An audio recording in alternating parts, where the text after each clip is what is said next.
सुभान अल्लाह सुभान। हजरात, मैं आपके महबूब और हर दिल अजीज शायर को आपके हुजूर पेश करूं।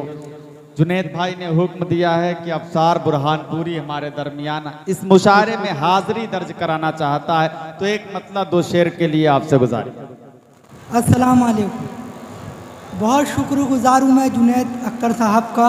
चार मिसरे यहाँ से पेश करता हूँ, समात कीजिएगा कि वो जहन से लगते हैं कि बीमार बहुत है, वो जहन से लगते हैं कि बीमार बहुत है, मक्कारी वो करते हैं मक्कार बहुत है। वो जहन से लगते हैं बीमार बहुत है, मक्कारी वो करते हैं मक्कार बहुत है। मैं जीती हुई जंग ऐसे नहीं हारा, मेरे ही वफादारों में गद्दार बहुत है, मेरे ही वफादारों में गद्दार बहुत है, मेरे ही वफादारों में गद्दार बहुत है। चार मिसरे आखिरी समात कीजिएगा कि वो बहुत खुश नसीब है अफसर, वो बहुत खुश नसीब है अफसर, उसका नुकसान हो नहीं सकता।